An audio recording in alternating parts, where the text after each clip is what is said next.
નમસ્કાર મિત્રો, આપ સૌનું મુખ્તાર પટેલ બ્લોગ્સમાં દિલથી સ્વાગત છે। જો તમને ગુજરાતી બ્લોગ્સ રોજિંદા જીવનની મજેદાર પળો જોવાનો શોખ હોય તો આ ચેનલ તમારા માટે છે। જો અમારો વિડીયો તમને ગમે તો લાઇક, શેર, કમેન્ટ અને સબસ્ક્રાઈબ કરવાનું ભૂલશો નહીં। ચલો તો આજના બ્લોગની શરૂઆત કરીએ। તો આજે મારો પહેલો બ્લોગ છે, તો મેં પણ કંઈક મનમાં રાખ્યું હતું કે નહીં મારે બ્લોગિંગ કરવું, પણ એમાં એમ હતું કે થોડીક આપણે અંદરથી હે ને બીક લાગતી કે આપણે આમાં યાર આમ કરશું તો અટકી જશું ને। તો મને વિચાર આવ્યો એમ તો કે નહીં, હવે જે પણ થાય આપણે શરૂઆત કરવાની થાય, બીજું બધી મહી ગયું। તો પછી મેં આજથી શરૂઆત કરી અને તમને બધાને કહું કે આપણે કોઈ પણ વસ્તુ કરવી હોય તો મનમાં નહીં રાખવાનું, તે આપણે આપણા અંદર ટેલેન્ટ રહેલું હોય તો બહાર કાઢવાનું, એમાં કંઈ શરમની વાત નથી। પહેલી વખત આપણે બ્લોગ બનાવતા હોય તો આપણે અટકી પણ જઈએ, બરાબર ને ભાઈ? હા, એટલે આપણે એમાં કંઈ ડર રાખવાનો નથી।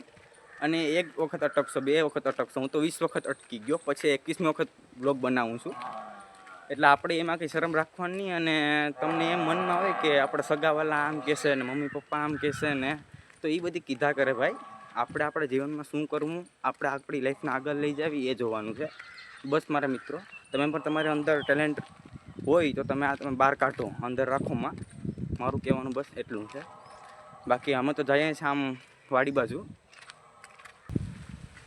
આને કીધું કાલ ને ભાઈ તું ઘરે છો તો આપણે આમ આટો મારતા આવીએ, મેં ઘર બેઠા કંટાળો આવે યાર। તો અહીંયા આપણે અનીશભાઈના અને આરીફભાઈના મકાન બને, મકાનનું કામ ચાલુ છે। આ આપણે અમદભાઈનો બગીચો છે। આપણે અહીં રસ્તામાં જો અનીશભાઈનું ફાર્મ આવે છે। આ બધી દેશી ટેકનોલોજીથી થઈ ગયેલ છે, નહીં કે પાકું। અને આને આપણે દેશી મુર્ગાનું અંગ્રેજીમાં કહેવાય ને તો પોલ્ટ્રી ફાર્મ કહીએ છીએ આપણે, પણ આપણે એમ જ રાખવાનું ભાઈ, દેશી મુર્ગાનું ફાર્મ કાં પછી બોઇલરનું ફાર્મ એમ કહેતા હોય આપણે। તો અમે આ બાજુ આવી ગયા છે। અહીંયા આજુબાજુવાળા મને જોઈ છે કે આ ભાઈ શું કરે ગાંડા વેડા એમ કે આપણા ગુજરાતમાં તો આવું જો ફર્સ્ટ વખત ગમે ને પહેલી વખત નીકળીએ એટલે બધી એમ જ કહે છે કે ક્યાં જતો હશે ને આખું શું કરતો હશે। અમારા અહીં ગામડાનો વિસ્તાર હોય એટલે તમે જોઈ શકો છો, અહીં ઢોર ઢાકર ને બધી હોય જ અમારે ગામડામાં। એ તો પહેલાં જ હોય ભાઈ, અમને શરમ ન હોય, કેમ કે ગામડાનું હોય એટલે અમારે એ બધું તો પહેલાં। અને આ અમારા અહીંયા કેટલાક ફાર્મ છે, લગભગ એમ માનો ને તો આપણે સાદિકભાઈનું ફાર્મ છે અહીંયા, અને એમાં 2-3 પાર્ટનર છે, અલસરભાઈ ને એ બધી। હજી આ બને છે 5,000 મુર્ગાનું, અને આ બની ગયું છે। પણ આપણે રહીશભાઈના અને અનીશભાઈના ફાર્મ છે, બંનેના એક સારું ભાઈ। તમે બિઝનેસ કરો તો આગળ વધો, બીજું હું બીવાનું ન હોય, રોજ તો 1-2 વખત આવે તો એમાં કંઈ લાંબુ ન હોય, તો આવ્યા કરે। આપણે કોઈ પણ વસ્તુ મેં તમને હમણાં જ કહ્યું હતું કે ભાઈ શરૂઆત કરી દેવાની, એમાં કંઈ શરમાવાનું ન હોય। ને બિઝનેસ વસ્તુ એવી છે ને કે એમાંથી આપણે છે ને શરૂઆતમાં તો આપણે એમ થાય કે નહીં લોસ આવી ગયો ને હવા નથી કરવું, ને ભાઈ 1-2 વખત આવશે પછી તું સફળ જ થવાનું છે। અને આપણે હાર ન માનવી જોઈએ, ગમે કોઈ પણ આપણે શરૂઆત કરી હોય ને કોઈ પણ આપણે કારણ કે બિઝનેસ છે વગેરે કોઈ પણ, તો આપણે છે ને એમાં હાર ન માનવી જોઈએ, ગમે થાય ભલે લોકો આપણે હસતા હોય। જો હું અહીંથી આવ્યો ને તો બધી એમ કહેતા હતા ઓલો વ્લોગ બનાવે, કેમ કે પહેલી વખત બનાવ્યો હોય એટલે બધી એમ જ કહેવાના છે કે આ વ્લોગ બનાવે। અમે તો નથી જોયા આને કોઈ દી, અને અમુકને એમ થતું કે ગાંડા વેળા કરે, પણ આપણે ખબર લાઈફમાં આપણે શું કરવું હોય એ બધી કીધા કરે। ઓલા ભાઈને કીધું ફરહાદને તારે મારે હારી આવું, તો કે ના કે માફ કરો ભાઈ, માફ કરો। મેં તને માફ જ છે, મેં જા અમે બેનને તો હાલતા મજા માણીએ હે। તો આપણી વાડી છે, આમાં તમે ટ્રેન્ડિંગમાં નીકળ્યું ઇન્સ્ટામાં કે આની સાઈડની વેચ દે ને એટલે ડિફેન્ડર, ઓલી સાઈડની વેચ દે એટલે સ્કોર્પિયો, એમ બધી આવે, પણ આમાંથી કંઈ વેચાય નહીં ભાઈ। બધી હોય નહીં પણ હોઈ જાય, એના કરતાં ને ધીમેથી શરૂઆત કરે મારો ભાઈ, વેચવાનું ન કરે।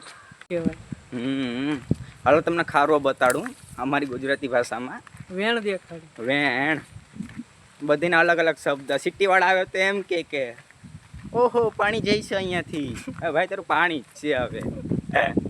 અમે તને ખારવો ને વેણ ને બધી મજા આવી ઠોકીએ, અહીં બાજુમાં જ છે, બસ આપણે પૂગી ગયા છે ત્યાં, થોડીક વાર લાગશે હમણાં 2-3 મિનિટ જેવો સમય। અને પપ્પા ત્યારે પાણી હોય ને ત્યારે અહીંયા અવાય નહીં હોય, જો ક્યારેક વરસાદ આવશે ને અહીં પૂરા આવશે ને તો હું તમને અહીં મુલાકાત લેવડાવી।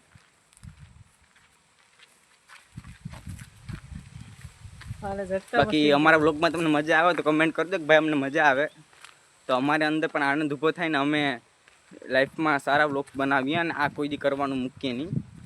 આજથી વિચારી દો છો ગમે થાય આ આપણે મૂકવાનું નથી, શરૂ જ રાખવાનું છે. તમે હસો ગમે એ કરો. આપણે વાત કરી હતી કે આમાંથી આપણો પાણી આવે છે.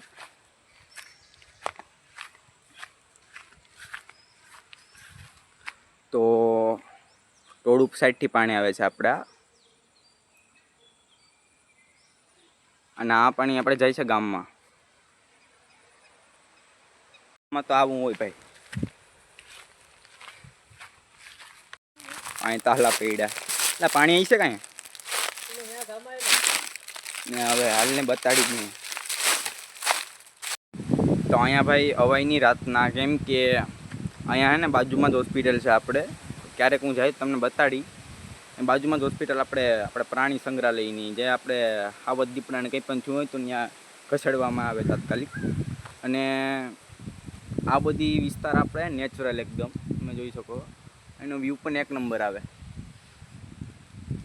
જોઈ શકો નેચરલ એકદમ.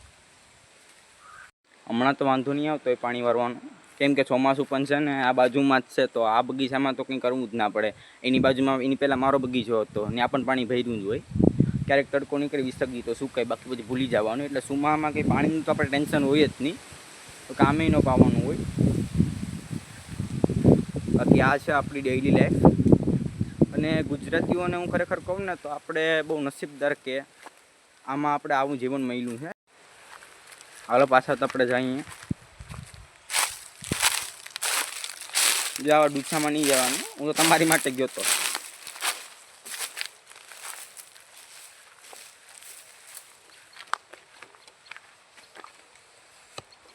અહીં નજારો દો ખાલી તમે.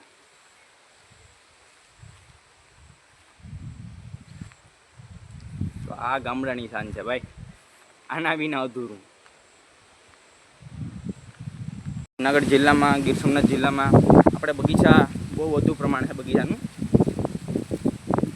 આમાં ભાઈ મન તો એમ લાગે કે શું કે તારું મન કે નાખ્યું હતી ઓલે ખેફારી પડી હતી, બીજે એમ કે મારે પણ નાખવી, એમ કરતે કરતે બધી નાખી દીધું.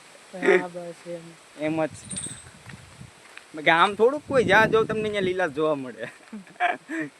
અને આપણા સારું પણ છે બગીચા, ને ઠંડી હવા આવે. બાકી હું હમણાં થોડોક ટાઈમ પહેલાં ગયો હતો કાકા ત્યાં રહી, અને મારો ભાઈ પણ એક ત્યાં નોકરી કરે વકફ બોર્ડમાં, અને મારા કાકા પણ છે. કેમાં છે આપણે કાકા? યસ કાકા ફિશરીઝમાં છે. તો ત્યાં પણ હું ગયેલો. તો ગાંધીનગર આપણે ત્યાં બહુ તાપમાનનું પ્રમાણ તમે જાવા જ્યાં મોઢામાં લૂ આવે, આપણે કે ને લૂ, ત્યાં તો મૂંગા વાળીને જ ફરવું પડે. હું 2 દી ગયો હતી બફાઈ ગયો અહીંયા. આપણે એમ શું કે ભાઈ હવે અહીં રહેવું જ નથી. તો એને બધી કરતાં એ સિટી કરતાં, સિટી લેવલ કરતાં આપણે એમ બધી બહુ સારું છે નેચરલમાં. પાક છે. ઓહો આમાં કેળાની લૂંપન છે. આ કેળા ખાવાનું શોખીન હોય ને અહીં આવી જવાનું. અલીભાઈના બગીચો છે, એક નંબર કી ઘટે જ નહીં. જો ત્યાં પાછા આવી ગયા ફરહાદનગર પાસે. તો આપણે રોજિંદી જિંદગી જ આ છે ખરેખર જોઈએ તો ગામડાની. સિટીમાં તો ભાઈ જવા જ દો તમે. ને એ બધી કરતાં મેં તમને પહેલાં પણ કીધું બહુ આપણે સારું છે. અને અહીંયા આજુબાજુમાં ઘણા મકાનો છે.